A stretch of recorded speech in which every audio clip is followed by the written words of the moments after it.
Hello, boys and girls, ladies and germs. This is Tim Ferriss. Welcome to another episode of The Tim Ferriss Show. My guest today is Dr. Sue Johnson. You can find her on Twitter at Dr._Sue Johnson. She is a leading innovator in the fields of couples therapy and adult attachment. She is the primary developer of emotionally focused couples and family therapy, known as EFT, which has demonstrated its effectiveness in more than 30 years of peer-reviewed clinical research. We will talk about this. Sue has received numerous awards in recognition of her development of EFT, including the American Psychological Association's Family Psychologist of the Year and the Order of Canada. Her best-selling book, Hold Me Tight, with more than 1 million copies sold, that's very hard to do, has taught countless couples how to enhance and repair their love relationships. The book has since been developed into a relationship enhancement program called Hold Me Tight Online. Her most recent book for clinicians, Attachment Theory and Practice, delineates the promise of attachment science for understanding and repairing relationships. As the founding director of the International Center for Excellence in Emotionally Focused Therapy, Sue trains counselors in EFT worldwide and provides guidance to 80 affiliated centers. She consults for the U.S. and Canadian militaries and is a popular presenter and speaker for the general public. You can find more on Sue and her work at drsuejohnson.com. That's drsuejohnson.com. Dr. Johnson, welcome to the show. Oh, hey, I'm delighted to be with you, Tim. Thank you for inviting me. I am also thrilled to have you, and we have an abundance of questions in front of me. We may cover some of them. I don't get too attached to trying to cover them all because we'll run out of time. But I thought we would start with something that was mentioned in the intro and that I know will interest my audience, and that is the peer-reviewed clinical research or research, depending on where you happen to be in the world. Yep. Could you speak to the actual science and research related to your work? There's now over 20 outcome studies. Outcome studies in psychotherapy are very hard to do. And there's a lot of noise in the system. There's lots of things going on in people's lives. You know, life gets in the way. So you have to work very hard to get results. And follow-up is the real thing that matters. And we are the only couple intervention, as far as I know, that has the size of results we get, that impacts people the way we do, that knows why we get these results. I can tell you exactly what needs to happen in therapy to get the results. And that gets fantastic follow-up. We can work with a couple for 14 to 20 sessions. We can look at them at the end of therapy. We can see that they're happier, more secure, more securely bonded. Their sex life is better. They feel less depressed as individuals. And we follow them up 3 years later, and the results hold, which is, just so that everyone knows, astounding. The latest one we're doing is we've got a great big one with the Heart Institute in Ottawa, because the cardiologists have realized that actually, if their patients have good relationships with their partners, they're much less likely to have another heart attack. They take their meds, they go to the gym. So then they said, well, could you do something? And we said, okay, are you kidding? We'll design a 16-hour program for you and we'll research it. So we're doing that. But to be honest, I do the research because we learn and because it's our way of testing what we think we know. But it's not what really turns me on in the end. What turns me on is watching these couples, learning from them, and watching them make these huge changes in their lives. I've been doing it for 35 years, and it turns me on like I dance Argentine tango. It turns me on like the best milonga ever and dancing with the best partner ever, okay? So I have many follow-ups, of course, as questions. Just as a side note, I lived in Argentina from 2004 to 2005 and went to Milonga probably 5 or 6 times a week. Hey! And did a lot of tango. So we have that in common. Aha! And if we focus just for a few more minutes on the research, because this will be a way of backing into defining EFT for folks, I think. So I've read that EFT has something like a 73 to 86% success rate in studies with distressed couples. And yes, I would love to know what or how success is defined in these studies. I think that would be helpful for people listening. And okay. Then later we'll return to the durability of effect, because that's incredible that you're doing follow-ups 3 years later and seeing that persistence of effect is really incredible. Yeah. But how do you define success with distressed couples? That's a good question, and it depends on the study. But in general, we define it with a measure of, it's called marital adjustment, and it basically looks at the couple's perception of their marital satisfaction.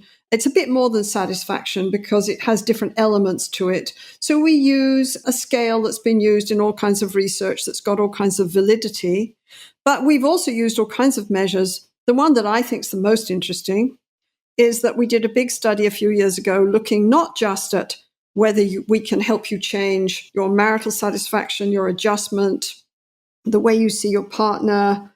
We can help you change the security of your bond with your partner, which for me is much more significant than satisfaction or saying, yes, we have an adjusted marriage, we have a good marriage, I trust this person in this marriage. To be able to say, we have a more secure bond and we know how to create that bond ongoingly in the future.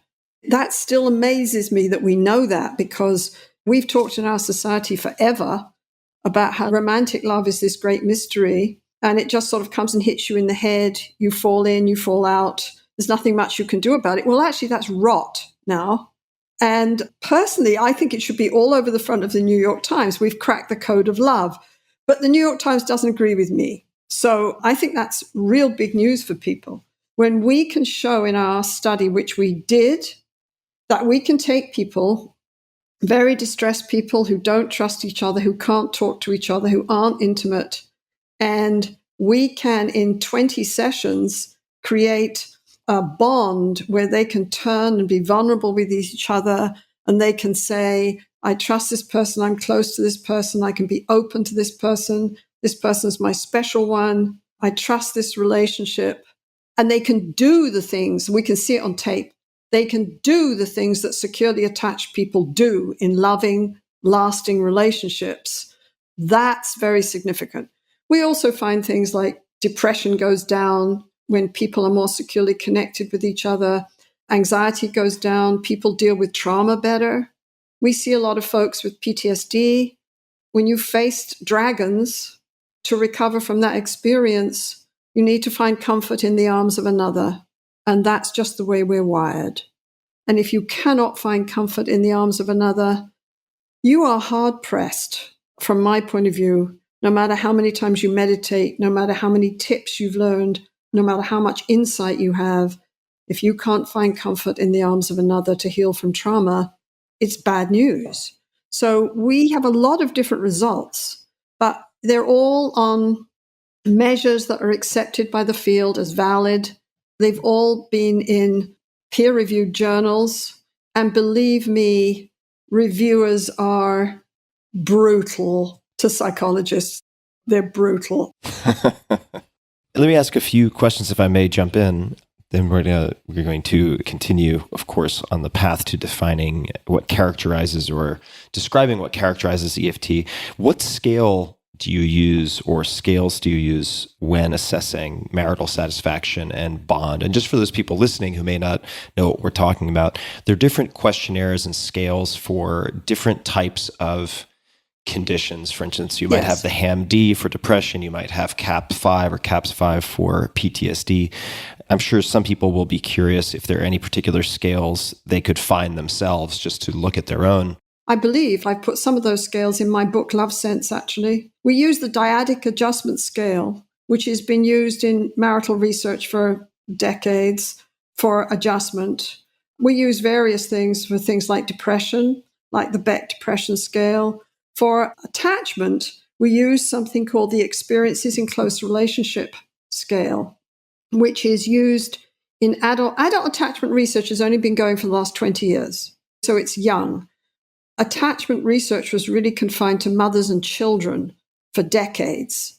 And the belief was that once you hit 12, you were supposed to become self-sufficient. So attachment didn't matter very much. But that's changed. So now we have a whole field called attachment research. And the Experiences in Close Relationship scale is the measure we use. However, we have also used observational measures like coding couples' interactions as they talk. And we can talk about that. We talk about something called a hold me tight conversation.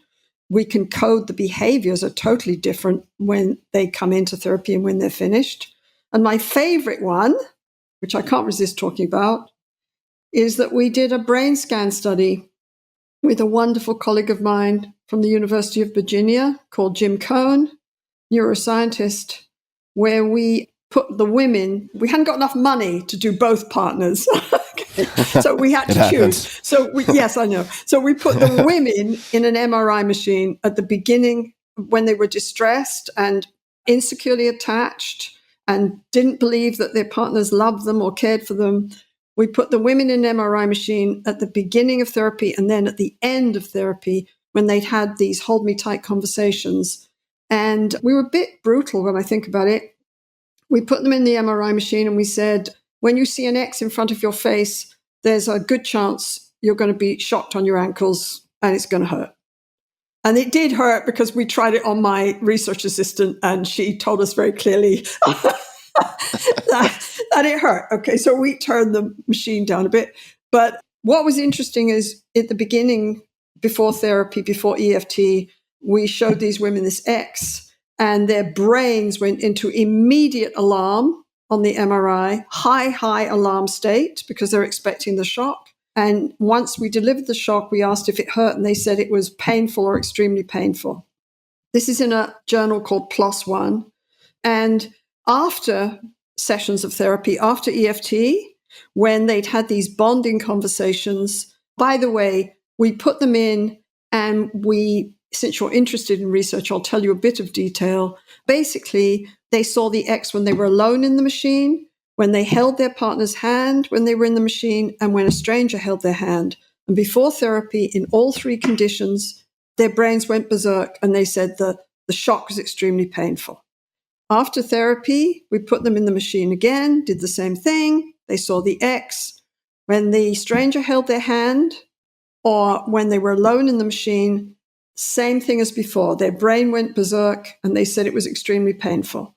This time, after EFT and the bonding conversations, when their partner held their hand, reached into the machine and held their hand, their brain stayed completely calm.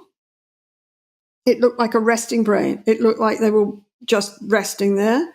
Their brain stayed completely calm. And if you asked them if the shock hurt, they said it was uncomfortable. And so I'm not a neuroscientist, so I saw these brain scans and there was some blue lighting up after therapy. And I said to my colleague, Jim, what does the blue mean? I can't see any red for alarm anymore, but what does the blue mean? And he said, it means they're not dead, Sue. I said, oh, okay. So he said, that's just a resting brain. Oh, okay, jolly good. So that spoke to me amazingly because psychology is often dismissed as a sort of soft science. And, indeed, we deal with many intangibles. But for me, that was incredibly neat because you could see it and you could see that we're talking about biology here, but we're talking about the biology of a social being, a being whose brain is wired for connection with other people and who needs this connection with other people to thrive and survive. Love is an ancient wired-in survival code. We have all these silly misinformation in our society, silly what we call love stories. They're still out there. Psychology puts out a lot of misinformation about love is some strange mixture of sex and sentiment. No, romantic love is about bonding, and it's an ancient wired-in survival code, and you could sure see it in these MRIs. These women's brains, when they had this secure connection with their partner, these women's brains were completely different than in the beginning when they felt no safe connection with their partner. So it was very, very interesting. I would love to dig into what sounds like the glue involved in some of the bond enhancement as demonstrated in the follow-up fMRI. Yeah. And that is the hold me tight conversation. Maybe This is a way also of coming in sideways to basically demonstrate what EFT is, or at least a component of it. Could you walk us through what a hold me tight conversation is? A hold me tight conversation, very briefly, is a bonding conversation. The tricky part is that as adults, some of us have never seen this conversation. So it's a dance that is foreign to us. We've never had it with our own parents. We've never had it with siblings. We've never had it with previous lovers. We get married or we get committed to a partner, and it's reasonable that we don't know how to go there, because many of us, it's just not a drama that we've ever seen enacted. A hold me tight conversation is where one person is able to open up and reach for the other person and share vulnerabilities, talk about their needs and fears in a way that pulls the other person close. It helps the other person reach back and respond. Could you give any examples of phrasing or questions or, Sure. or guidelines you provide? That would be, I know I would love to know, and I suspect others would too. Well, when you don't trust and you don't feel safe and you've never seen a hold me tight conversation, the way it usually goes, just naturally as human beings, I catch myself doing this with my husband.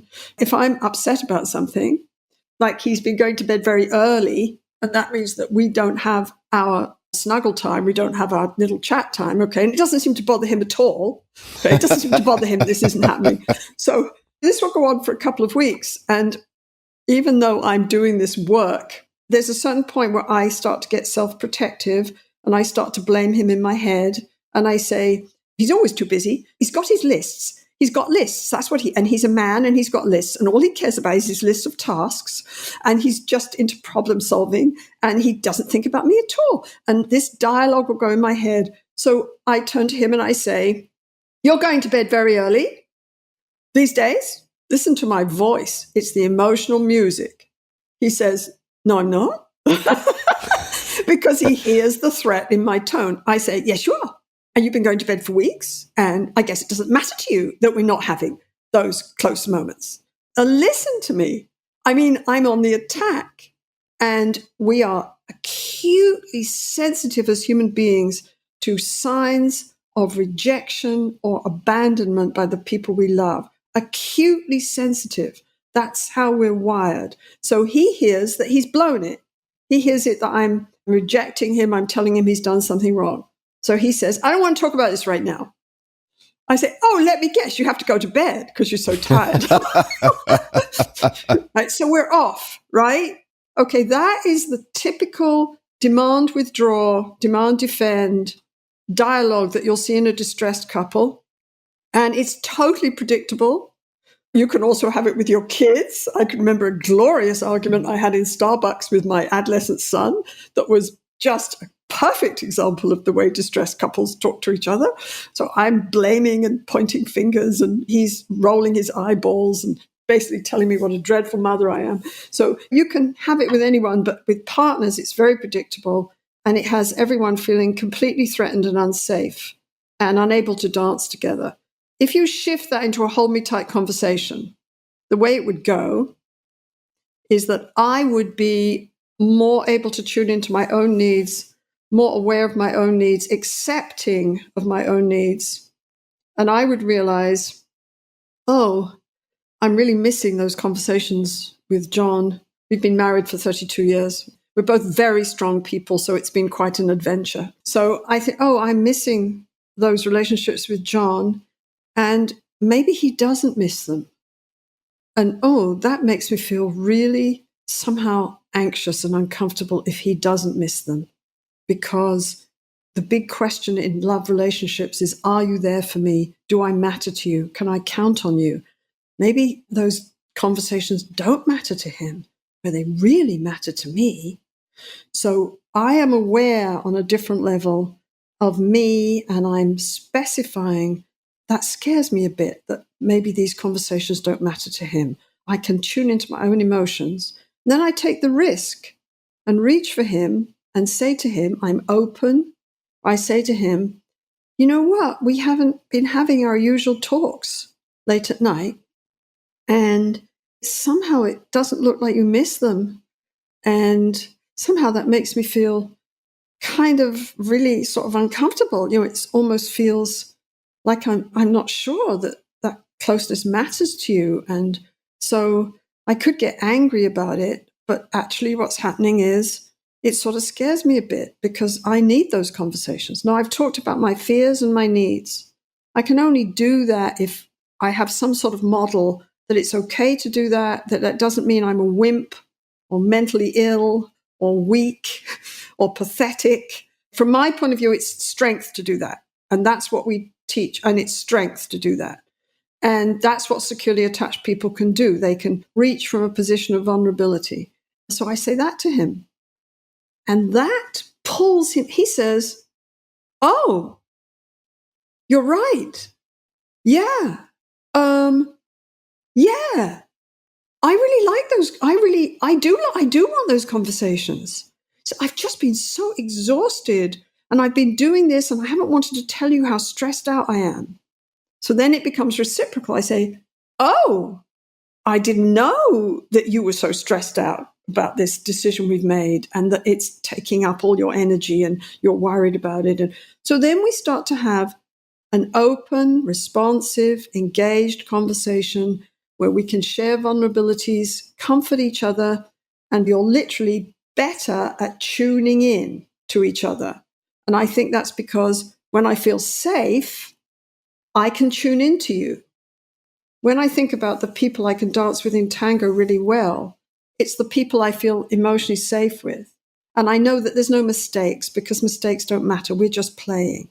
Then I relax. I'm in my body. I tune into their cues and we move together naturally. So that's kind of what happens. And it's a hold me tight conversation and it's sort of cascades. Each time you have this conversation, it's your nervous system goes, this is comfort, this is home, this is safety, this is what I need. And you see your partner as a resource. You see your partner as somebody who can provide this safety, comfort, caring, reassurance, social support, if you want to use a psychological formal term for it. You see your partner as this person, and your partner connects, and you know how to do this dance. This dance is innately rewarding. It creates joy in people. You don't have to persuade people to keep doing it like going to the gym or meditation or their communication skills. People will do this. Once they know how to do it, they'll keep doing it. And that's why I think we get good follow-up results, because once you start having these conversations, and it's very moving sometimes to see people's response, like people will start to cry and say things like, when they discover these hold me tight conversations, people will say, I'm thinking of one man who said, I never knew that you could talk to somebody like this. I never knew that you could ask for these things and that she wants me to be vulnerable to her. I never knew that. I never saw that growing up. I didn't know people did that. And then he wept and he turned to the therapist and said, I've been alone all my life, haven't I? And that, what attachment science tells us is that emotional isolation is toxic for human beings. I mean, we found out that in the pandemic, but we still don't get it. I wish we would get it on a different level. It's toxic for human beings. It's not who we are. And when people start to have these hold me tight conversations, all kinds of amazing things happen. They don't just understand how relationships can be and how you can shape relationships. You don't have to just have them happen to you. You can shape love. They understand something very deep about themselves. Couples grow each other. In safe relationships, couples grow each other. I watch severely traumatized people learn to trust another human being by having these hold me tight conversations with their partner. And it changes everything because they have a secure place in life for the first time. They feel seen, they feel accepted, they feel held.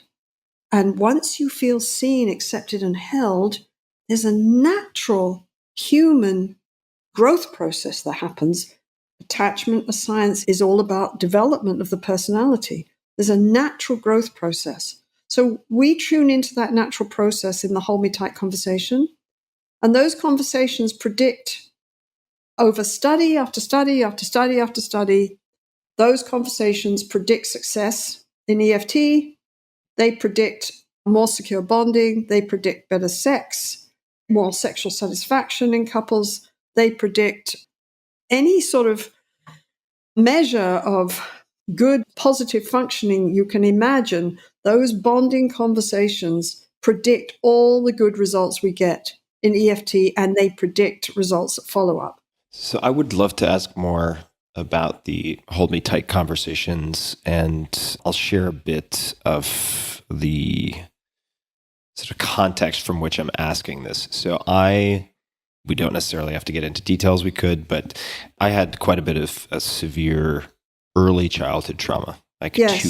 2 to 4, and have not only felt largely alone my entire life, but have created isolation. It's been constant for me. Yes. And so what you're saying about these conversations helping to create the feeling of bondedness and sort of counterweight perhaps someone's historical tendency to isolate or feel isolated is really appealing. I would love to hear, if you're open to sharing, and perhaps another hypothetical hold me tight conversation or other phrases or questions that are helpful for people who want to get a better understanding of what this might look like in real life. Where we start with couples, many of whom have experienced being alone most of their lives, traumatized or not, where we start is we help couples see the dance they're caught in. Love is a dance. We help couples see the dance they're caught in. We help couples see the negative patterns. The most popular one of all is I become aware of the disconnection between the two of us. I get worried about it. It makes me anxious, and I don't feel safe enough to turn and really share my vulnerability. So I demand, I blame, I tell you, where are you? What I'm really saying is, where are you? Where are you? I can't find you. And that alarms me. But what I say is things like, you don't talk to me enough, or, you never tell me how you feel. Or, if you're a man, you'll say, you never tell me you want to make love. You don't ever show me you want me. What's wrong with you? Right? So we turn to our partner and we say, what's wrong with you? So we help couples see how they scare the hell out of each other and create even more insecurity and stop each other from being able to be vulnerable and risk. When they start to see that it's the pattern that's the problem, the dance that's the problem, and the fact they don't know how to do a more positive dance, they start to blame the dance rather than each other. And they start to be able to say, hey, we're stuck in that thing. We're stuck in that thing we do where I shut down and shut you out, and you must be getting alarmed right now. And the other person says, yes, I'm starting to freak out. And they say, oh, let's not do that. Let's try and help each other feel a bit more safe. So we create that platform first, but then you have to start where people are. And sometimes with a hold me tight conversation with somebody who's been very traumatized and has all the reasons in the world not to trust another human being with the softness of their heart, all the good reasons in the world, you have to start there. I've worked with lots of traumatized folks, and you have to start with somebody saying, well, I understand now the patterns and how we've been caught in this dance. And I understand that you aren't always trying to hurt me or have me prove myself to you or prove me wrong. But I want to tell you, the idea of really opening up to you and showing you who I am just feels impossible. I don't know how to do it. It's impossible. I don't think I can do it. So you start where people are. You don't get people to do it in spite of how they feel. You get them to trust their feelings. My experience is someone will say that. And I will say, could you turn and tell your partner, please? I don't think I can do it. I don't think I can risk letting you really see me. I'm so sure that you won't want me or that you'll find some way to hurt me. Then I don't know what would happen. I don't think I could tolerate it. I don't think I can do it. Could you turn and tell her? And what I do is I hold the person and I help them speak their emotions and say their emotions clearly. And I hold them in that. I support them in that. And so the guy turns and tells his wife. And his wife says, and this is the amazing thing about bonding, this is who we are. We are empathic creatures. That empathy is blocked by all kinds of other things. But we are empathic creatures. My experience is the partner will say, I never knew that. I just felt that you didn't want to share with me. I never knew it was so hard. I never knew that it was scary for you. I never understood that. I can't believe I understand. I understand that now you've helped me understand how scary that is.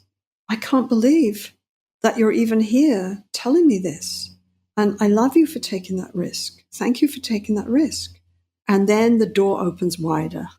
And then I say, usually I say, because we always have this catastrophe in our head when we're afraid. We create catastrophes in our head to try and prepare for them, right?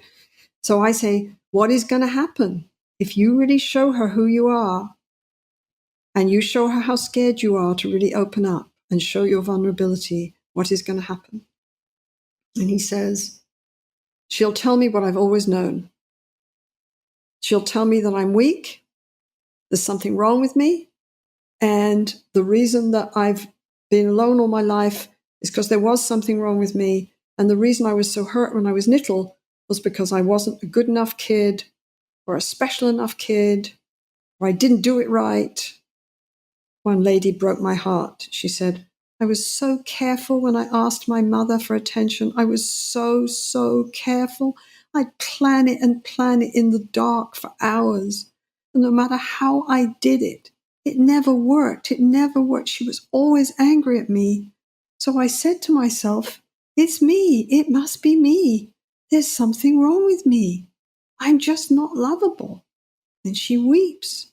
When she does that, her partner reaches for her naturally. Her partner reaches for her and says, this vulnerability, when you really help people move into it with safety, evokes caring and compassion. It just does. So then the partner moves in and supports, and gradually, the other person's able to open up. It's not something that you do once. It's not something that you can do mechanically. Right. You have to be involved in it. And for some of us, if we've been desperately hurt when we were little, and we learned that that kind of openness was desperately dangerous, it's like jumping off a cliff. And you have to respect that. You have to respect. Emotions are in no way illogical. That's one of the big mistakes we've made in psychology. They're in no way illogical. They have their own logic.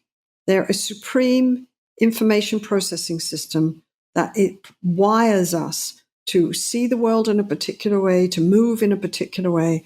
And we haven't taught people how to understand them, how to listen to them, and how they make sense. They always make sense.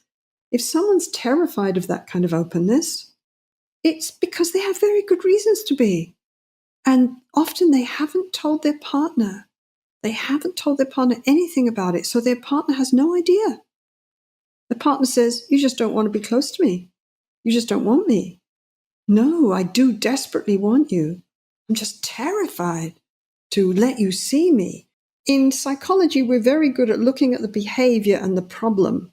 And sometimes I feel like we're not so good at what we are supposed to be the experts in, which is looking underneath the behavior and the problem and seeing the emotional realities that push that problem forward and keep people stuck in that problem. I don't know if I answered you, Tim.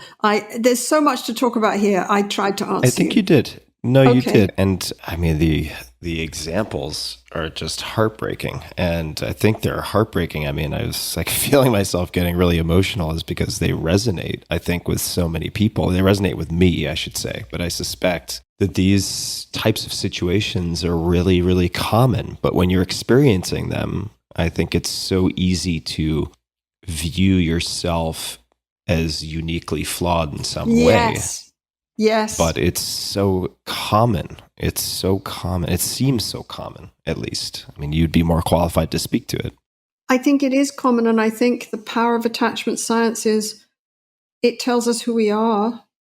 It tells us that we are social beings wired for connection. We need safe connection with others to survive and thrive.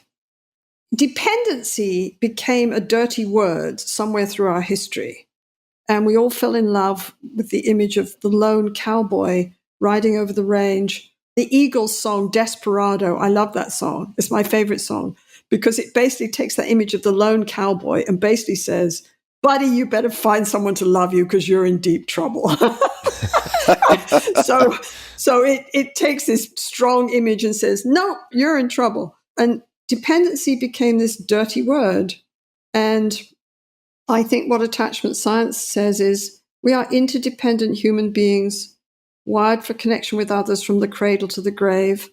And when you present that to people, not the way I just said it, which is abstract, and when you move people into that reality and you accept it and say, of course, this is who we are as human beings, and we all get stuck here and we all need this, people go, oh, you mean I'm not crazy, bad, deficient, defective, unlovable?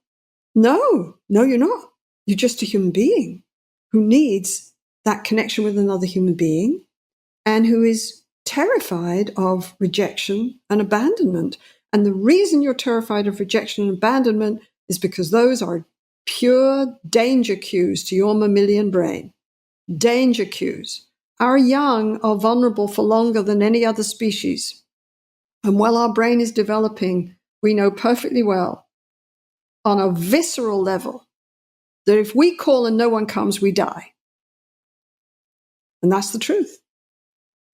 And that reality of our long-term vulnerability has wired our nervous system in a particular way and creates these social dramas, wired our social dramas. What the father of attachment science, John Bowlby, who was an English psychologist, really did, which is brilliant, is he linked biology and who we are and how our nervous system works to our social interaction patterns, to the way we dance with other human beings. He linked within and between. He linked those two together in an elegant, beautiful, testable way that gives us a map to love relationships, how to shape them, how to fix them, how to repair them, how to keep them, and to who we are as human beings. And this map is the way human beings have survived through the centuries is through tuning into others, reading their cues, collaborating, cooperating, moving close, supporting. That's the way we've survived. And if you look at the problems facing our world right now, we better be learning from this science because we better be able to do that or we're not going to survive. We've got to be able to come together. You mentioned the child crying, so I must ask you a question to scratch my own itch and satisfy my curiosity. But I may accidentally invite you into a religious war, not with me, but because I've seen very heated debates between, and we don't have to spend a lot of time on this, but I would love to get your opinion on, and the backdrop of this is that I'm hoping to begin building a family in the near future. And I have two camps of friends. One camp is they're devout attachment parenting, devotees. And then on the other hand, you have sleep training. And there are many different types of sleep training. But do you have any thoughts on, because the people who are in the sleep training camp, and their arguments make sense.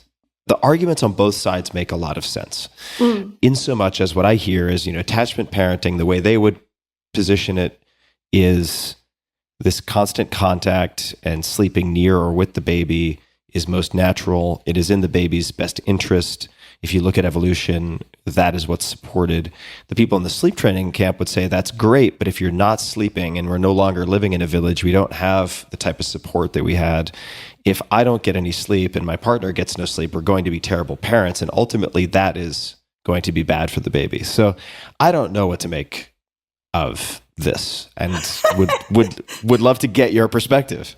Well, my perspective is that what attachment says is that emotional balance, when you're securely attached and you feel safe in the world and you know you can count on others for support, you have your emotional balance. And sometimes when we take on huge, complex issues, we lose our emotional balance. I don't think to create secure attachment in your kids that you have to sleep with them. Okay, I don't think so. You can if you want.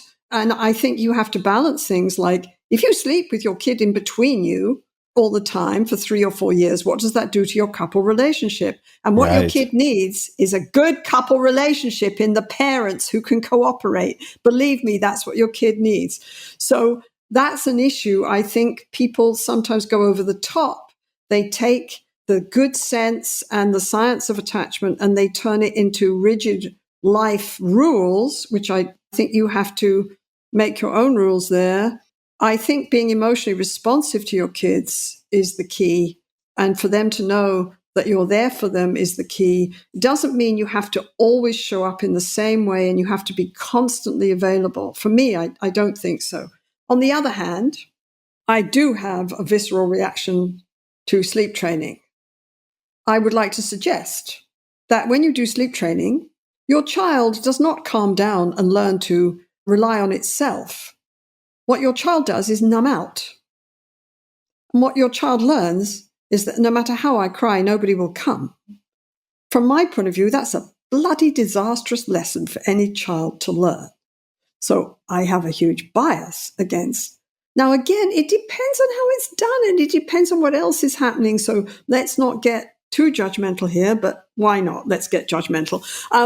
I think it stinks. So if that's a religious war, I'm on the attachment side because it seems to me that the sleep training thing feeds into a myth that we have that is so dangerous. The myth is about self-sufficiency and regulating our own emotions. And the bottom line is the only self-sufficient human being is either numbed out on some drug or dead. We're not wired for self-sufficiency. And shutting down and numbing out is a fragile strategy. You can't keep it up for your whole life. It shatters under any kind of pressure. So I'm saying it glibly because this is an interview, but what I just said to you, I can give you research studies to back that up, okay? I'm not just saying it. So no, I don't think sleep training. But on the other hand, I can remember I adopted my son. He was a premature and he came home. He was the tiniest little thing. He scared the hell out of me. He was so tiny.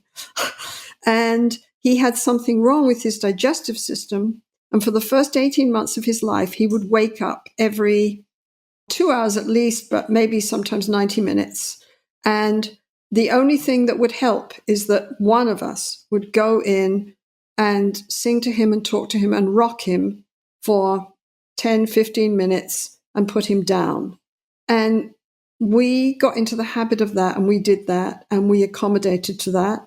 We thought about having him sleep between us, but we usually slept at that point. We adopted him very soon after we got together, which we were incredibly lucky. So we adopted him about a year after we got together. And so we slept pretty entwined. So we didn't really think it was, and also he was so tiny at first, I didn't think putting him in the middle, I felt, oh God, I'm going to crush him if I turn it. So my husband's a big man. Oh, we're going to crush him, this little one. So we didn't do that. And then it changed and it was fine. My daughter was totally different. Very shortly after she was born, she went to sleep, regularly, went to sleep at the same time at night, slept through after a few months. And providing you gave her all kinds of hugs in the morning, she was this happy little clam. So it was different. So I understand that parenting can be hard.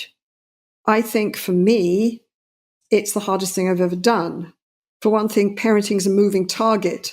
You accommodate to your child, and then your child changes. You think, wait a minute, like I just figured it out, and now you're changing. You've become, good Lord, you've become an adolescent. I don't know what to do with this. My son turned in from this wonderful, bubbly, charming, delightful little being into this stroppy, judgmental. moral person who was pointing out how wrong we were about everything. I thought, who is this person? Where did this guy come from? So parenting's hard.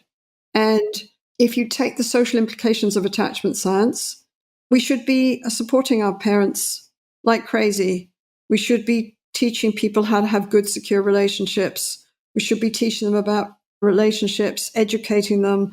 We should be having more leave for parents. We should be supporting the basic unit of our society, which is our family. We don't seem to be that keen on that. We seem to be more keen on supporting economic security or corporations. So I don't think we support parents enough. And maybe that needs to change. Maybe our understanding of supporting human families needs to change. I mean, attachment has changed parenting. It's changed the way we see our children. It's changed the way we see their emotional needs. We understand that to be emotionally alone traumatizes a child. We need to apply that to adults because in that sense, we never grow up. Attachment goes from the cradle to the grave. Just very basic things, like I talk in one of my books somewhere about that. I think it's Love Sense. There's a movement called Nobody Dies Alone, where people get together in certain cities and their commitment is to go in with somebody who's dying and who has no human figure to be there with them and simply be with them at their most vulnerable moments. And for me, that speaks to the fact that maybe one day we could have something called a civilized society. A civilized society would not let anyone die alone. A civilized society would support families and support parents, help us learn how to parent. So I don't think it's just the couple who are stressed. I think it's the demands of our society. You have to go back to work at a certain point, whether you're a parent or not. There's no accommodation in most workplaces for parenting. Was it the Prime Minister of New Zealand who brought her baby into the parliament? I thought, yay, lady. Whoa. That is like, yay. She brought her baby into the parliament. That takes guts, I think. So good for her. But boy, I can't even imagine that happening. And obviously you can hear I'm English. I was going to say, I've heard stroppy from my friend from New Zealand, but you don't seem to have a Kiwi accent, nor do you seem to have an Ottawa or Canadian accent. No, I'm from England. I came to Canada when I was 22, but you never kind of lose that accent. But I cannot imagine even today a woman prime minister walking into the British Parliament with a baby and holding that. I would love that. I think that would be progress for Britain for me. Anyway, but never mind. Sorry, I got off track there. That was off track. No, this whole podcast is about freely going off track when necessary. I would like to ask a very specific question, and it may be a dead end. I don't know, but I was doing a bit of reading on EFT, and there was a phrase that stuck out to me, which related to micro interventions. So the wording of this, the wording of this is micro interventions from Rogerian models of therapy, such as asking evocative questions. Yes. Now, I like evocative questions, so this drew my attention. What would be an example, and what are micro interventions from Rogerian models of therapy? Okay. Such as evocative questions. Exactly. Evocative questions focus on the process of how you're experiencing, not the content. So I would say to you, Tim, what happens to you when you sit and do interviews with crazy people like Dr. Sue Johnson? And she tells you stories that have you move into your own softer feelings. What is that like for you, Tim? And you might say, oh, I don't know. I say, well, what happens in your body, Tim? Can you tell me a moment when you felt that rush of emotion? You say, oh, well, it was when you said this. Oh, so that's the trigger. Mm-hmm. And I'll help you put your emotions together with evocative questions and reflections. And I'll say, so when you heard me say this, that was important for you, that stood out, and you started to feel a lot of feelings. Can you help me? What happened in your body? Say, oh, well, I felt this tightness across my chest, and I felt like I wanted to cry. I said, And then what did you say to yourself? I said to myself, my goodness, that's just how I felt when I remember feeling that way when I was 3 years old. And I say, I understand. So I'll reflect it again. I'll hold it for you. I'll specify it. I'll ask evocative questions. I'll get you to stay with the experience. And then I'll say, what do you want to do when you feel that way? And you might say, I want to stop it. I want to get out. I don't want to feel any more of that right now. I want to shut it down. I want to stop the feeling. Say, okay, so you want to run, yeah? And we've put your emotion together in a safe, specific, safe way. People can deal with emotions that when they make sense, when they're acceptable, when there's another human being there accepting them, and when they're made specific. We can't deal with big, vague, huge, overwhelming problems. We just want to run away from them. So I'll use evocative questions. I'll use reflections. I'll use repetition to help you stay with that feeling. I'll use an image. You know, if you said to me, there's fire across, I can remember one client who said, it's like walking into a fire. When you ask me to turn and open up to him, I can tell you that I'm afraid. I can look into your face and tell you, because you're just a silly therapist. You don't matter to me much. Actually, that's what I said. I said, that's because I'm just a silly therapist and I don't matter to you much. And she said, yes, that's right. So I said, so I can tell you about my fear. But when you ask me to turn and tell him about my fear, you're asking me to walk into a fire. And I knew that this lady, she was a trucker. There was an accident in front of her truck, and she'd got out of her truck and she'd walked into flames to pull out the trucker who was trapped underneath the truck in front of her. I realized that this is an enormously powerful image. And if I want her to move more into it, if she can handle it, if she can't handle it, I'll stop. But if I want her to move more into it and I think she can handle it, I'll say, let's stay with that image. It's like fire. Fire burns. Fire is terrifying. You're telling your partner, it's too hard for me. I can't do this right now. It's too hard. It's like walking through fire to turn and open up to you. I just can't do it. And she says, yes, that's right. I say, good, tell him that. Now I'll clarify the emotional music, help her with it, help her accept it. And then I'll help her move this into a drama with another person. And by the way, when we do individual therapy, we've just started to really teach EFIT, which is emotionally focused individual therapy. There's a book coming out next month, September, on that. When we do individual therapy, we still do this, but we use the representations inside people's heads. So you have a cast of characters inside your head. So do I. I'm very thankful. My main attachment figure when I was a child was my father. And I'm very aware that all through my adult life, especially through moments of failure, moments of joy, key moments, I can hear my father's voice. My father's still a reality for me, right? I carry him inside of me. And that's what we do with our loved ones. And we talk to them and we have these dramas with them. So if I'm doing individual therapy, I might use these same reflections and evocative questions. Instead, I'll say, you planned every interaction with your mother. You planned it for hours. You planned how to go and ask her for a hug. You planned, right? Right.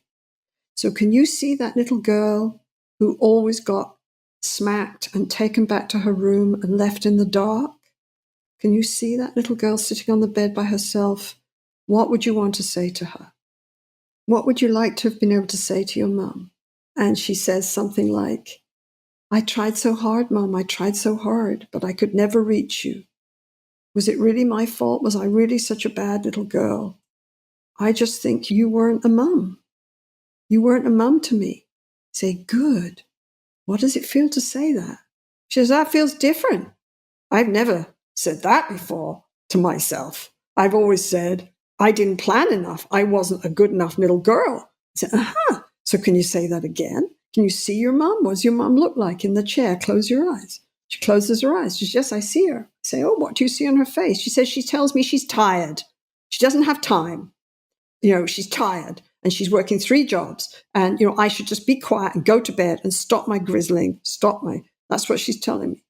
And what do you want to say to her? I want to tell her, Mom, that's not fair. That's not fair. I'm just little. And I can never reach for you. You're not a mum. You're not a good mum to me. I need a mum. And I say, how do you feel about that? She says, I feel fine. That feels good. That feels different. And then she emails me after the session and says, Sue, the sessions with you are hard. So I don't understand why I sing all the way home. And it's because she moves in the session. She moves out of her obsessions, addictions with not eating, addictions for planning, anxiety. She moves. And so she gets exhilarated because she starts to feel more whole as a human being. Some of the cliches we have about love are really awful, misinformation. But one of the cliches that's really true, and that this is true in most religions, is that when we're loved, we grow and expand. We grow, we find more resources inside ourselves, we find more strength inside ourselves, we're better at problem solving.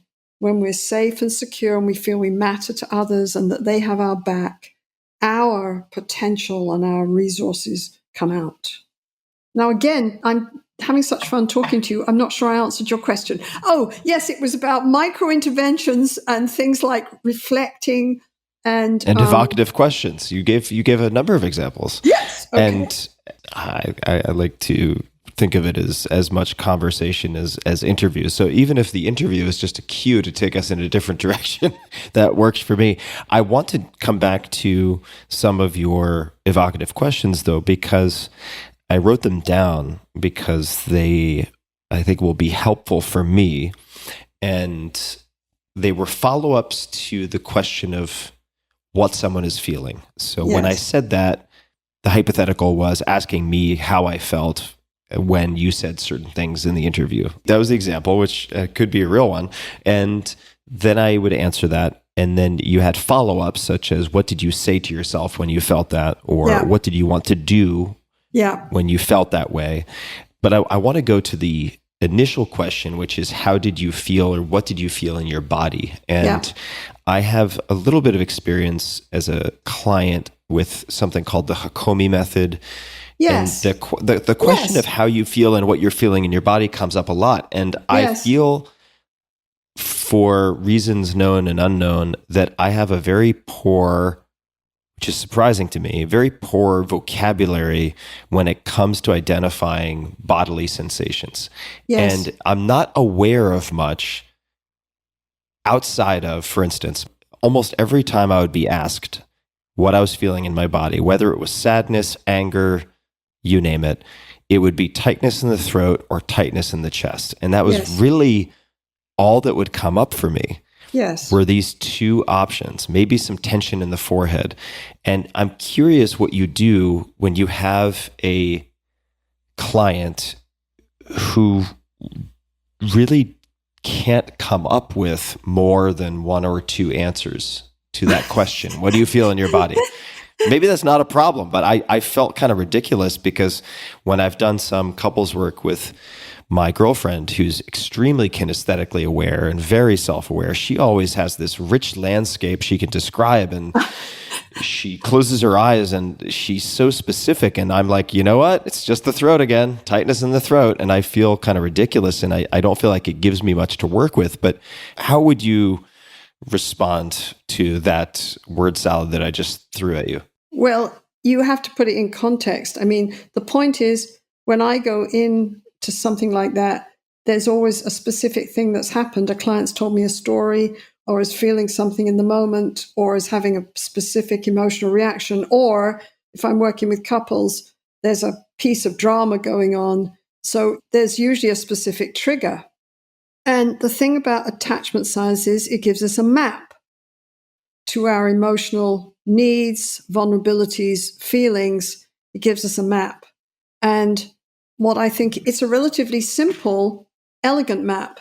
So if you say to me, I hear you that you have a more limited vocabulary, there's a good reason for that. You were brought up as a man in a North American society. You weren't taught to look inside and pay attention to your emotions and develop a vocabulary. Your girlfriend was taught to do that. It was acceptable for her. And so women have more language.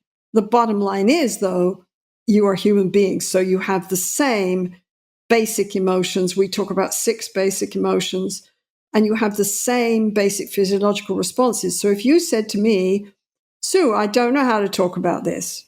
That's great, right? That's Sue, I don't know how to talk about this.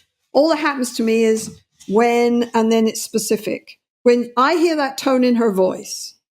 So what's the trigger? When I hear that tone in her voice, all I know is that I just go tight. I just go tight. And I just stay there with you. And I say, so help me. What do you hear in her tone? Well, she's irritated with me. And, she's going to be irritated with me. And nothing I say is going to make any difference. Right? I say, so you hear her tone and you say, I've already blown it. I've blown it. I've blown it again. And is that right? He says, yes, that's what I say to myself. I've blown it. She's irritated with, oh my God, now we're going to get stuck in that thing. I've blown it again. You say, and you feel this tightness. He says, yes. You help me with the tightness. It's like you shut down because this is it shutting down? You say, yeah, it's like shutting down, Sue. So I say, it's like shutting down because there's something here that's dangerous, isn't it? Then if you're a regular guy, you say something like, no, it's not dangerous. I mean, I'm not like really worried or anything. Yes, you are. Okay. You're just being a regular guy. Right. So I say, all right. It's not dangerous. It's just a bit, this gentleman said, I loved him. He said, it's disconcerting. I said, it's disconcerting. He said, yes, it's very disconcerting. I understand. So I say, so let's go over this again. So then I go over it again. When you do, this happens, you hear this in her voice, and then your body does, and it's disconcerting. And there's something here disconcerting. Could you help me? It's like you don't know what to do, and no matter what you do, it's not going to be right. He says, yes. He said, when I feel that way, it's a little bit alarming, isn't it? He says, yes, it's alarming. I said, so when you feel this tightness in your chest, it's alarming. You lead people in. The point is, you lead them into their emotions. The point is, I know where I'm going. And so does every good EFT therapist. I know where I'm going because I've got a map. And so attachment gives us a map to how we dance together with the people we love, where those dances go in terms of outcome. It gives us a map to our own vulnerabilities and emotions. It tells us how supremely sensitive we are to signals of rejection or abandonment by other people, and that this sensitivity is wired in. There's nothing weak or strange, or we've framed these vulnerabilities in very strange ways, very unaccepting ways. Some of the ways we've talked about love have been so misleading. But when you help people have the words, and there aren't that many words, there aren't that many core emotions, there aren't that many ways to dance with a loved one. You can basically reach from them when you're vulnerable. You can shut down and numb out and shut them out, or you can up the ante and get anxious and demand all kinds of responses from them. That's about it. They're the main moves in the dance of love, and they can all be useful at times. But if you get stuck in one of the negative ones, like blaming and pushing and demanding and upping the ante to try and get the other person to respond, or shutting down and withdrawing, that generates a dance that ends up in disconnection and more anxiety and more problems for both of you. What would be an example of upping the ante? I understand the phrasing as it applies to poker, but could you give us an example of that? Oh, upping the ante is what I did with my description of my husband and me, where instead of turning and saying, I'm missing our conversations, I say, I guess you're tired again. You're tired an awful lot these days. I guess you're really tired. So listen to me. I'm pushing. And foolishly, what I want is for him to turn and say, oh, well, have I left you alone? I'm so sorry. Yes, I do want these conversations. But of course, I'm using a club. So I'm smacking him to get him to respond. And the trouble with that one is the smacking pushes him further away. And that's one of the ironic things as human beings, that sometimes when we love people, we're so unable to really reach for them or know how to reach for them the way we do try to reach, we push them further away. How do you work with or help someone work with anger? So you have a couple and you're working with them. One partner says whatever they say, and then you ask the other partner how that makes them feel when they hear that. And they're like, it pisses me off. I've heard this 100 times. God damn it. When are we going to, this should be open and shut case or whatever it is. It could take a million forms. Well, most people start there. So I say, so could you help me when your partner says this? That's hard for you to hear. That doesn't really make sense to you. And you just say, here we go again. And you get angry. I say, and then I'll stay with that. Because underneath the anger, before the anger, there's some sort of threat. There's some sort of a threat going on, right? It pisses me off because that's not what I do, right? That's just the way she sees it. I don't do that. She tells me that. So I say, okay, so it pisses you off because from your point of view, you're trying really, really hard to be a good husband. Yes. And from your point of view, she somehow picks on this one thing and it kind of proves that you're not a good husband. Yes. And that makes you really, really angry. It does. And that must be very, very difficult to hear. Yes, it is. What happens to you when you hear that? I don't want to hear that I'm a failure all the time, okay? So in the moment before the anger, what you hear is, you hear your wife saying, you're failing. You're a bad partner. Did I say that? Yes. Lots of therapies teach that emotions have to be controlled and contained and got past. We don't do that. We honor emotions. We take people into them, listen to them, help them hear the key messages about survival and what they need that are in them, and then take them through them. And if you look at a couple at the end of EFT, they're much more emotionally balanced.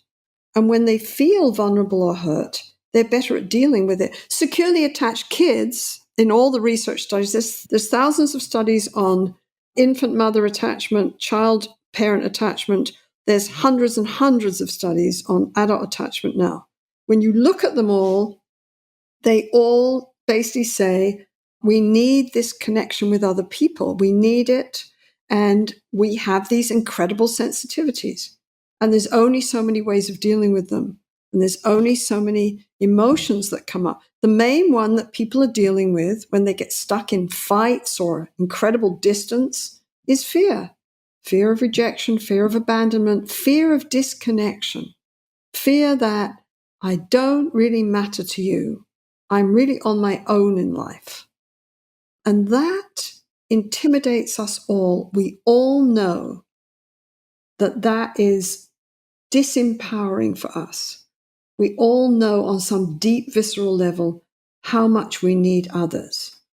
And the strongest among us can accept that and learn how to connect. One of my most fascinating characters in history is Winston Churchill. I find him completely fascinating. I've read all these books on Winston Churchill.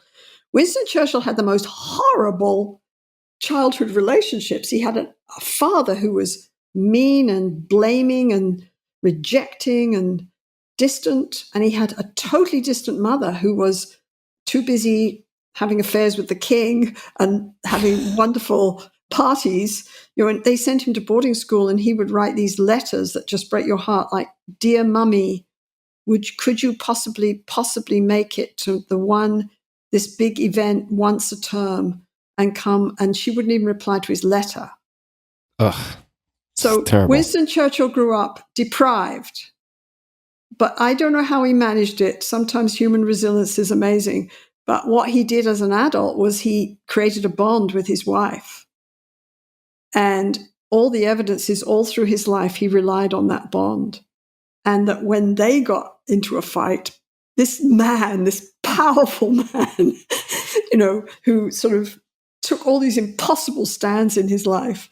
I mean, and what he would do apparently is if they got into fights, he'd go and he'd sit down outside her bedroom door and say things like, "Are you mad at your Winnie?"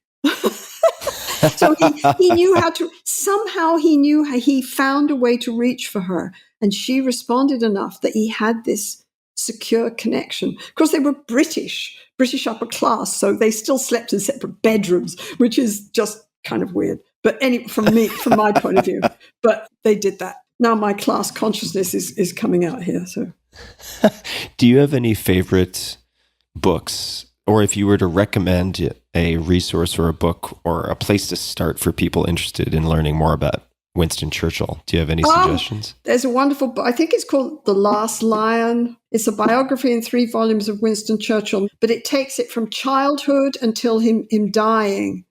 And it's fascinating. I love it. In terms of books, I just read What Happened to You with Oprah Winfrey and Bruce Perry. And Bruce Perry, both of them are splendid.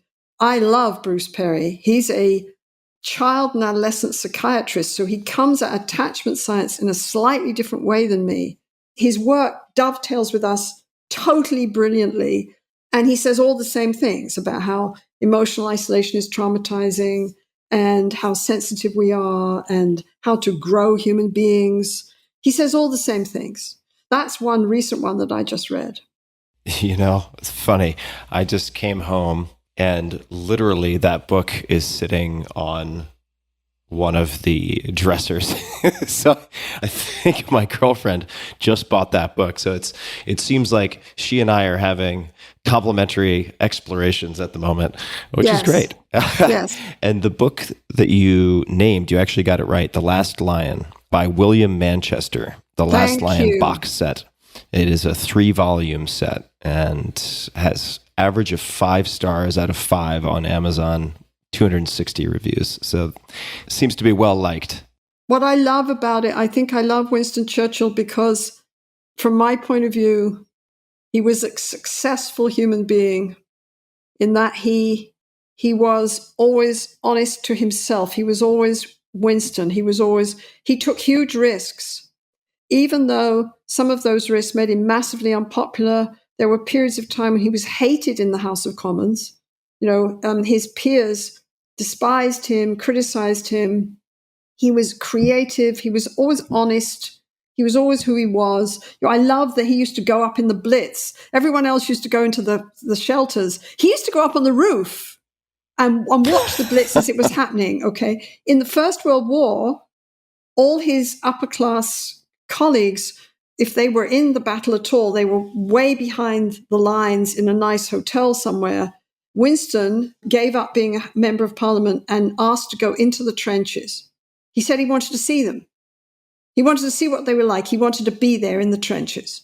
And mind you, he took his butler with him, which most of the men in the trenches didn't have a butler.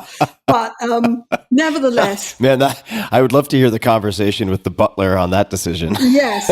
So probably the butler didn't want to go into the trenches. But he was a risk taker. He had huge integrity. He was passionate.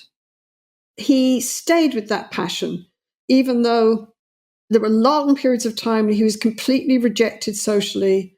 He was true to himself and he was passionate. And I think he was one of the few human beings who could have led England through the Second World War and made it. I don't know who else could have come forward to do that. So I find him fascinating. I find figures like him that have courage and stand for something.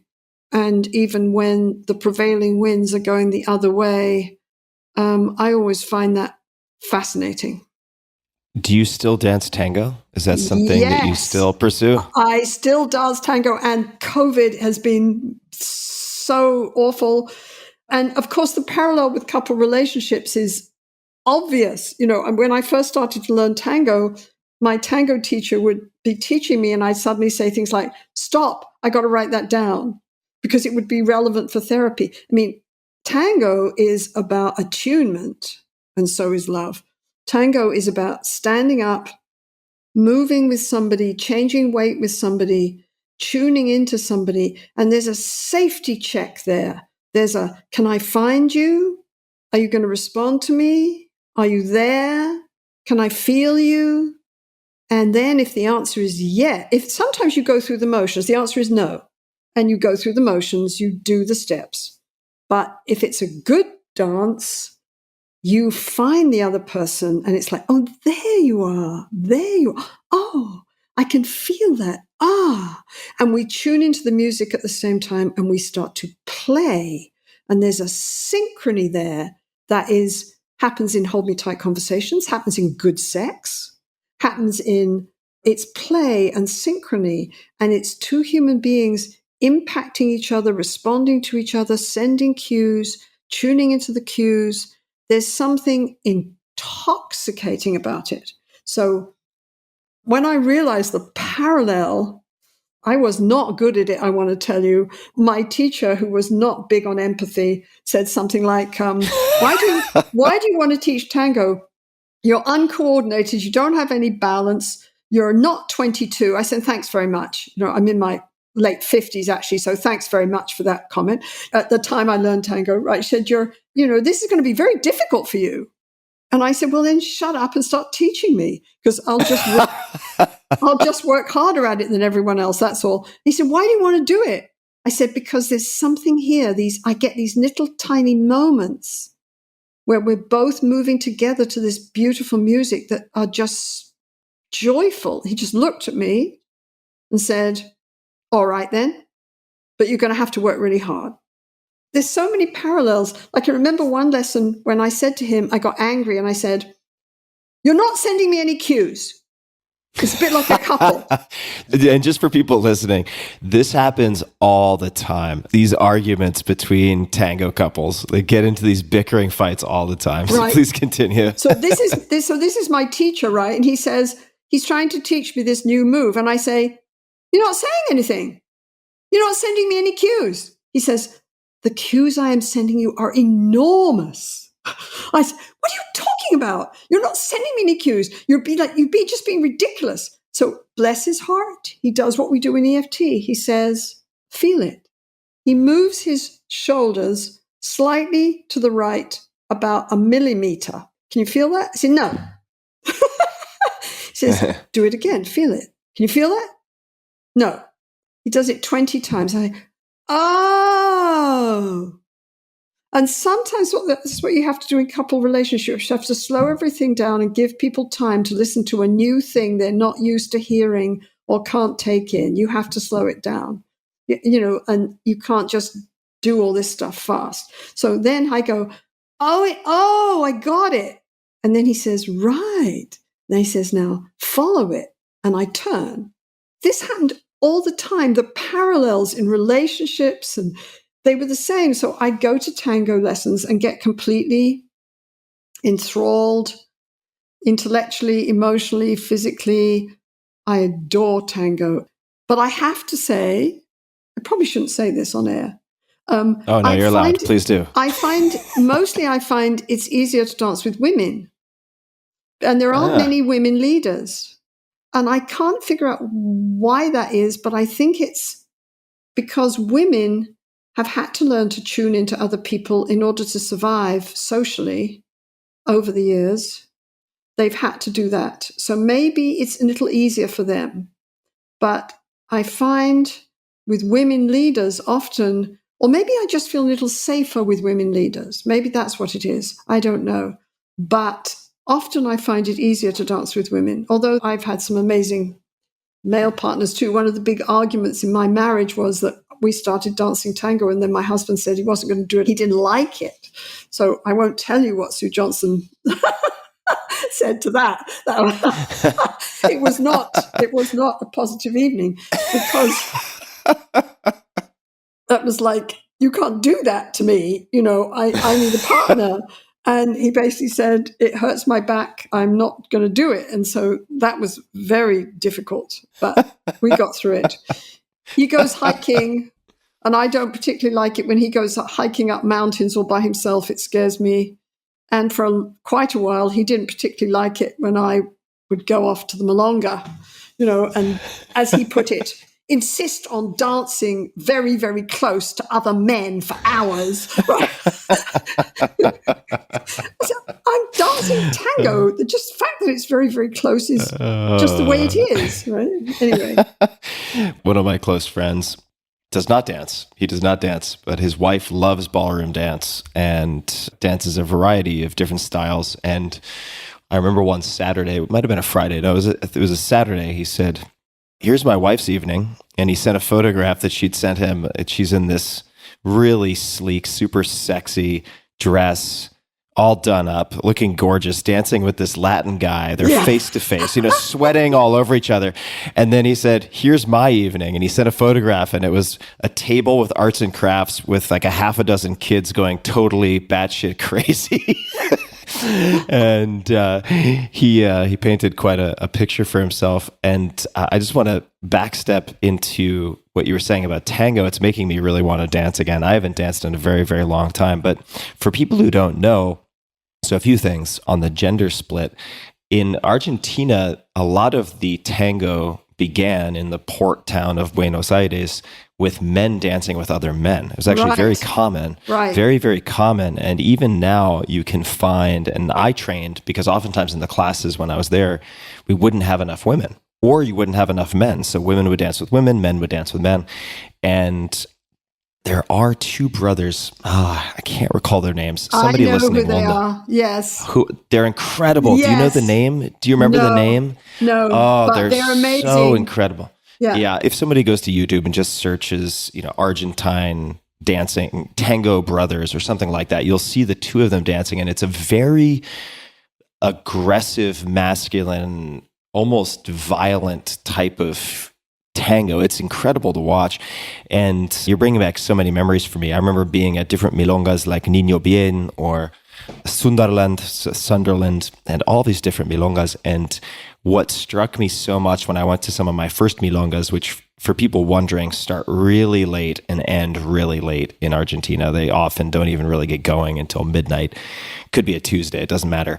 And I went in and I noticed that many of the best female dancers danced with their eyes closed. Oh, yes. And the complexity of the movements were one thing. And you watch and you just can't understand how it's possible for someone to dance so deftly, with such subtlety, so quickly with their eyes closed.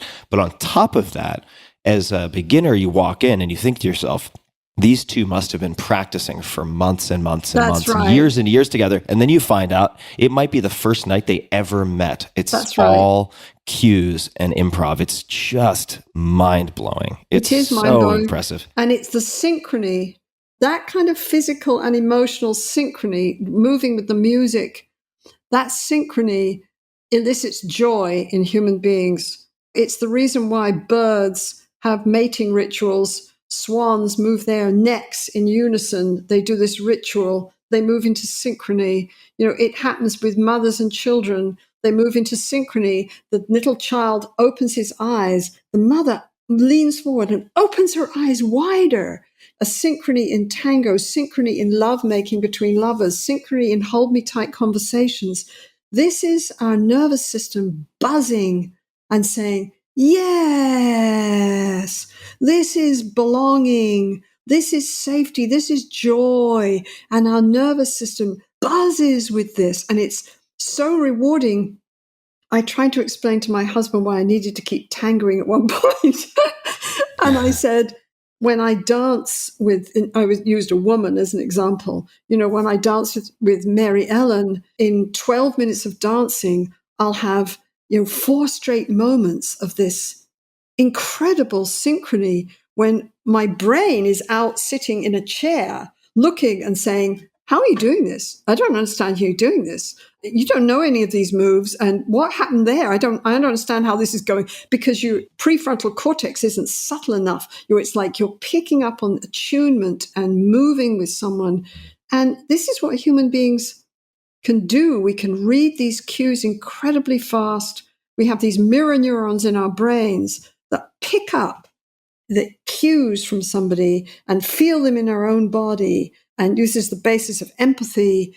And it's a beautiful thing. And so, yeah, when I first went to Malonga, I stood there and said, how do they do this? This is the most beautiful thing I've ever seen, and it's impossible. I don't understand. I want to do it. I want to do it. So, but it takes a long time. And in a way, it's kind of the same discovery that our couples go through where, somebody will say to me, I never felt this before. I never knew you could feel this way. I never knew people could have these kinds of conversations. I never knew that I could talk about my feelings like this. I never knew that I would talk about my feelings and I would look up and see in the other person's face that they wanted me and that they wanted this. And, someone will say, you don't have to keep problem solving or taking care of everything. You don't have to keep solving all the problems. What I want is you. If you tell me you're overwhelmed by this problem, that's what I want. I want the connection with you. And the other person goes, I've had people say, what did you say? And the person has to repeat it like 4 times. It says, and then they look at me with this blank look and I say, you can't take that in. You've never imagined a drama with another human being where somebody might say that to you and they go, no.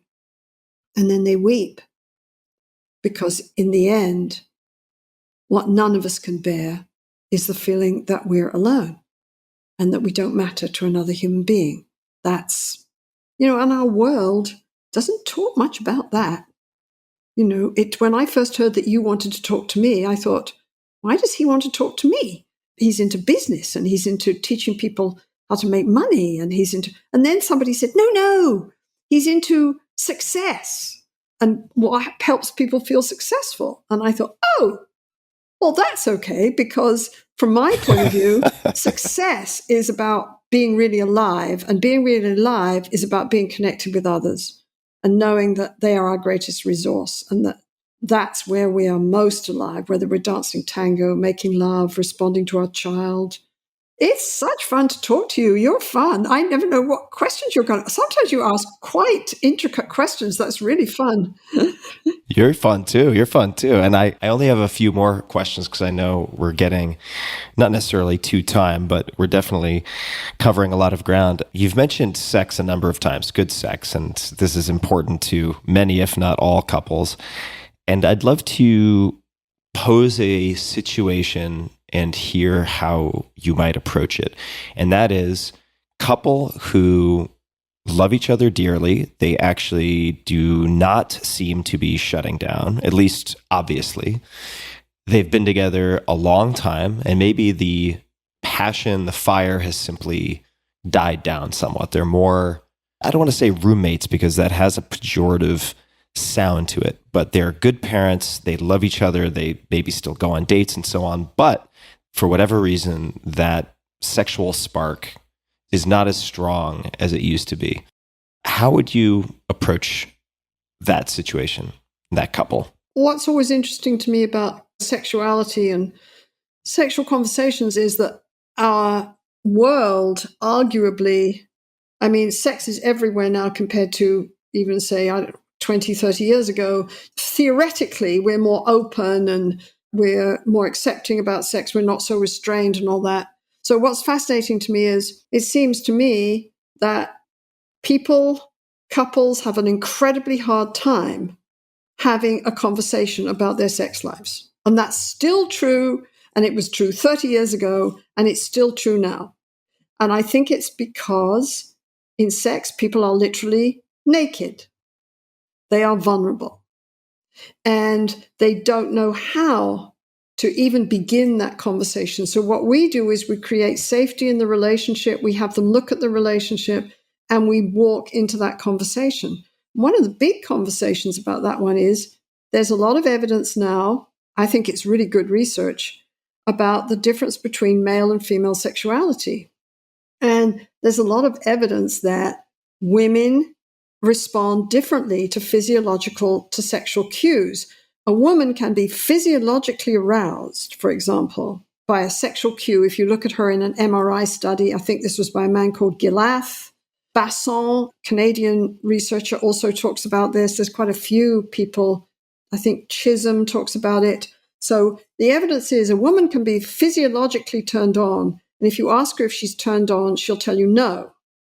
Whereas with a man, physiological arousal and experience just goes together like that. They have an erection, they say, I'm aroused. With the woman, there's something else that seems to happen. What seems to happen is that the woman's physiologically aroused and then her prefrontal cortex cues in.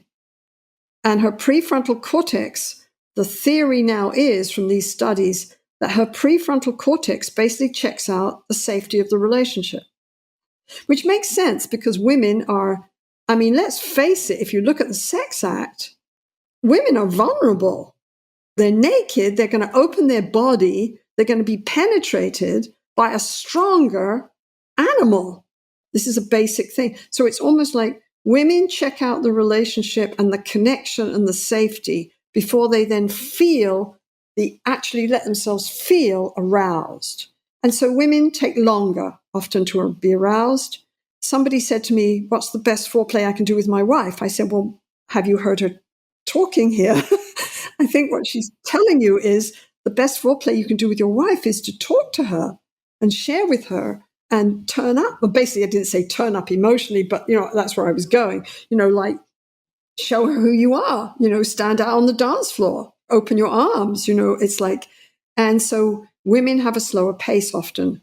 Women have responsive desire. They don't start off from lust. They start off from being open to their partner or being curious. They don't start from the same place as men. And people haven't known how to talk about that. And so men and women miss each other. And also men talk about how the classic story is that men start talking about how they want sex. But time and time again, when we're dealing with a couple's sexual relationship, if you really go in and you really stay there, it's not just about orgasm. Because let's get real. If it's just about orgasm, men can give themselves an orgasm very efficiently, and so can women. There's amazing vibrators out there, okay? So that's not an issue. But it's not just about orgasm. Because if you listen to the man who's always badgering his wife for sex, what it comes down to is, on an emotional level, and he has a hard time getting there, he wants to feel wanted. He wants to feel desired. And in that, men and women are the same. And when that somehow a couple give each other the message, I don't particularly desire you. One way of dealing with it, if you have other good things in the relationship, is to just shut that part of your relationship down and numb it out. But you can bring it alive. But you have to be able to be ARE. You have to be able to take some emotional risks. You have to turn and say, you love this kind of sex. Well, I want to tell you that for 20 years, I've hated it. I hate it. One lady said, you think it's the sexiest thing in the world to come up behind me and bite my neck. I hate it when you do that. And he says, what are you talking about? And she just didn't feel safe enough to turn and say, I hate that. And here's why I hate it. People hang back, they shut down. But, passion is about feeling safe enough to be completely absorbed in the experience and let it take you over. Passion is about full engagement. And we talk about it like it's all about novelty. It's not all about novelty. Novelty can turn passion on. But the research is clear from people like Lauman at the University of Chicago. The people who have the best sex have it most often and who feel most enthralled, find it most thrilling, are people in what you would call safe long-term relationships. Because then you can let go. Passion is about erotic play. You can let go and play. And lots of couples have sort of put that part of their relationship off to the side. They haven't known how to tune into each other. They haven't maybe accepted their own emotional needs. They haven't known how to talk about it. So we simply create safety and we open it up for them. and they start to share and talk and find it again. They have to have acceptance. Somebody has to be able to say, I was brought up a Catholic. There's some part of me that can never quite accept my own sexuality. And some part of me just needs you to be dominant, to demand it of me. And then I can get turned on. Well, she needs to be able to tell that to her partner, because he's always comes on to her considerate and low key. He doesn't want to offend her in any way. Well, it doesn't work, right? So people have to be able to examine the way they dance together and share. And then they can find each other. And it's the same with sexual problems. You're in Hold Me Tight, one of my favorite stories. I've got it in the book, of the man who has erectile dysfunction. And the trouble is not that he has erectile dysfunction. The trouble is he freaks out every time he has erectile dysfunction and shuts down and withdraws from his wife. And then she gets upset and feels rejected and abandoned. So the whole relationship starts to go to hell. When they can talk about it, connect with it. And I suggest that, sometimes, I think we call his penis George. I can't remember now. That I say sometimes George goes for a little nap. And it's no big deal if they can stay connected with each other, and she can help wake George up. She knows how to do that. And they laugh and they play, and there's no problem after a while, because they deal with it differently, because they have this safe connection. But the trouble was, the sexual problem was interfering with their safe connection, and everyone was playing it safe and being nice to each other and keeping everything calm. The thing is, what we've learned about attachment science can help us shape our emotional relationships and our sexual relationships. It gives us a map for how to do that. And it really challenges the old cliche that love, and passionate love, has a best before date. It really challenges that. Love has to be remade, and passion isn't the same over 30 years, but it can still be made and remade. And there are times when people are more tuned into that than others. But anyway, we could talk about sex forever. So there's some huge topics here, Tim. They are. We may have to do a round 2 or there's 3 a lot and of 4. stuff to talk about. Let me ask a follow-up, which is sort of the opposite end of the spectrum with respect to one example you gave. So one of the examples you began with was that of female physiological arousal often preceding psychological arousal. And I'd be curious to know, because this seems to be common, at least among many men that I know, and many men who write to me in some fashion, that they're extremely attracted to their partner for a period of time, and they see this in relationships one after the other for 6-9 months, whatever it is.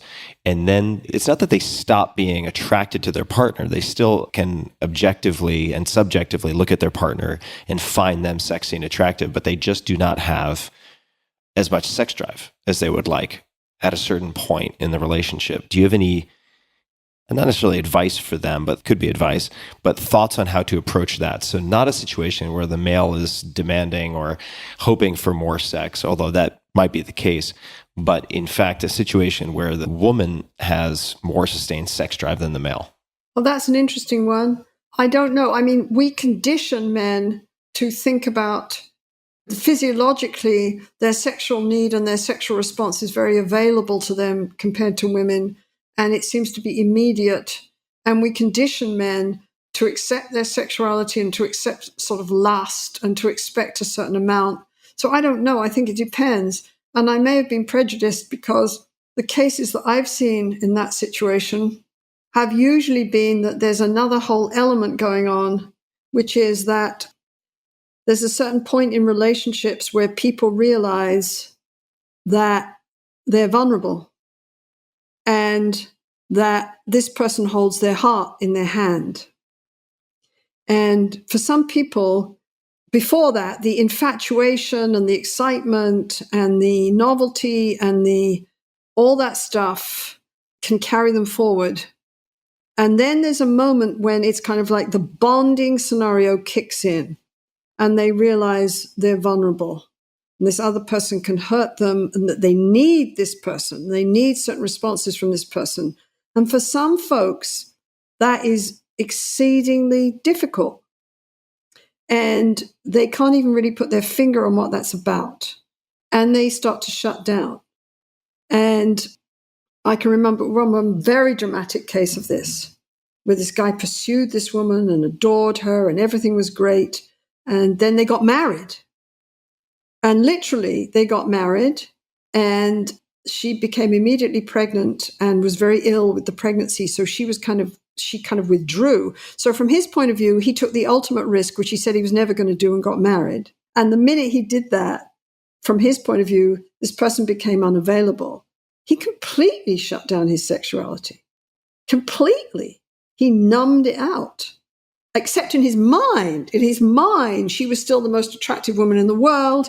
He still, had all kinds of active fantasies. I mean, he still had lust. He just shut it all down. And that was all about the emotional reality of him suddenly coming up against this reality that he needed her, he'd risked, and suddenly she wasn't there. And of course, that was a very familiar experience for him from his childhood.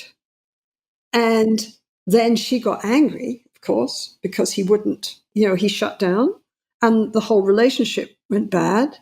So these emotional scenarios can be complex. You have to ask what's going on. I think there's also a point in couples' lives especially in our present world, where they get caught up in parenting, caught up in tasks, caught up in what we've decided is success, which is working longer and longer hours, being on your devices all the time. Literally, they don't pay any attention to the relationship and to the emotional music and to the connection. And then they suddenly expect it to be there in bed. Well, it's not, because it all sort of goes together.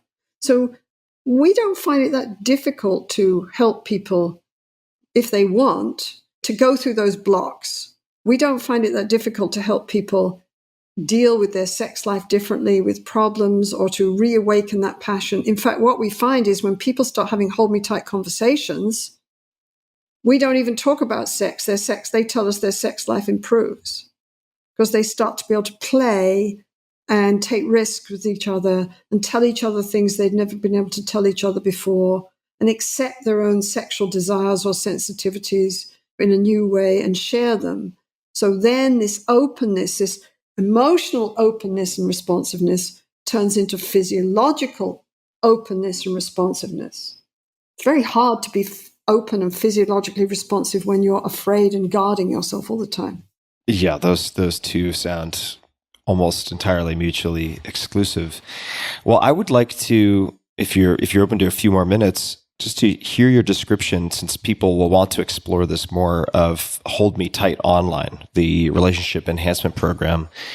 What brought you to develop that, and what can people expect if they engage with that? What brought me to develop it was insanity, because it's a story of my life. Yes, it was an insane amount of work. Okay. I got obsessed with the fact that from my point of view, this science and all our work had created this enormous possibility for people to have much better relationships, much more secure families, better mental health, and somehow people weren't getting the message. I just became so disconcerted by that I said, we got to do we've got to do an online program. This is the only way it's going to reach people. So my colleagues, bless their hearts, I seem to have this ability to go in and say insane ideas, and then people pick them up, and suddenly we're working for about 4 years on this huge project. And so we created the online program it's got little talks. It's got 3 couples going through the process. You see the 3 couples working. It's got little bits of music, little exercises. It's customized. We put a huge amount of work into it. I don't know of any other program like it out there, especially not based on tested interventions and a clear science of what love relationships are about. We get very good feedback on it.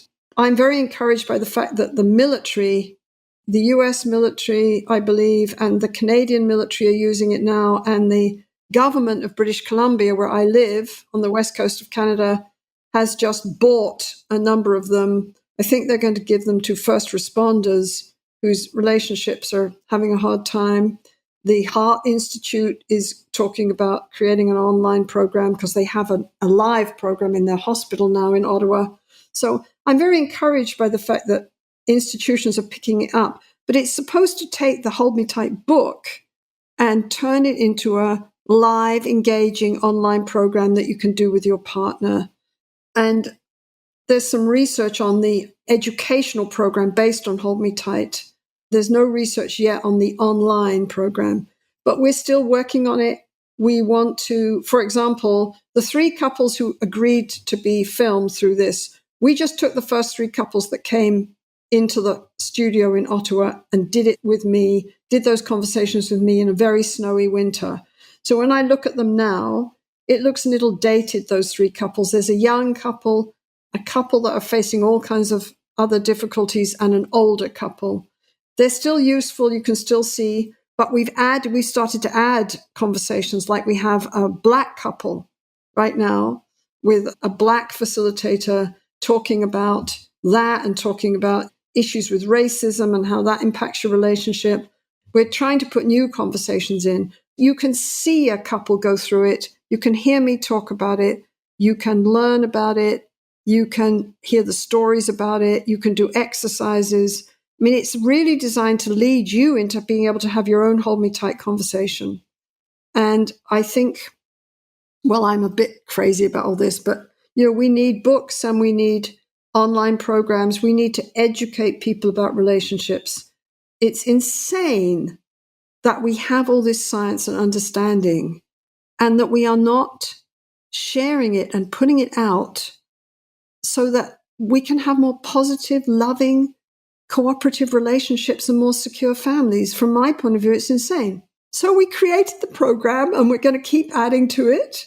And hopefully institutions will keep picking it up. And for a while we did it and online wasn't popular. And so it just sat there. And I thought, what do I have to do to get this stuff out there? But it has picked up quite a lot. People are hearing about it. I think this conversation will help, at least with a handful of people. Yes. So that's the hope. And this has been so much fun. Dr. Sue Johnson, you are a blast to talk to. And I will, of course, add show notes with links to everything, and people can find you at Dr. Sue Johnson, DRSUE Johnson, JOHNSON, drsuejohnson.com. They can find the Hold Me Tight online program at holdmetightonline.com. You're on all the social. I'll link to those in the show notes, and people can find you on Twitter at Dr. DR. That's at DR_Sue Johnson. Is there anything else that you would like to say? Any closing comments? Any requests of my audience? Anything at all that you would like to add before we close this first very enjoyable conversation? For me, at least. I don't want to speak for you. The only thing that occurs to me is to say on a personal level that one of the enormous realities of my childhood was that I understood that my parents loved each other and they fought continually. That was something that distressed me, puzzled me, alarmed me, freaked me out. And I think way back there somewhere, sitting on the stairs in the dark, listening to them fight, I somehow felt that there had to be a better way. There had to be a better way. And I think the other thing was I adored my father. And in the end, the fact that marriage didn't work destroyed him, whereas the Second World War didn't destroy him. All kinds of other things didn't destroy him. But the fact that that marriage didn't work destroyed him. So I knew how important relationships were. And for me, when I started to see couples and I started to see patterns, and then I started to link it to attachment science, and I suddenly realized that there was a way that we can understand love, that we can understand and shape our most precious relationships. That is just something that I just feel like we need so desperately. It's so important on so many levels that I just want people to know that you don't have to fall in and out of love, and that even if you've never seen this kind of bonding, you can find it. We can show it to you on a video. We can tell you a story about it. You can do it. It's wired into us that there's incredible hope for relationships because more and more people are living alone. More and more people are giving up on love relationships. More and more people are saying things like monogamy is impossible, doesn't work. This just brings up despair in me because it's like we have the way forward and we're not using it. So that's why I do things like make crazy online programs that take me 4 years. And anyway, it's been amazing fun to talk to you. Thank you. It's been a great time. And I'm so glad that you were able and grateful that you were willing to carve out the time to have this conversation. I really think it's going to help a lot of people. This has been incredibly helpful for me personally.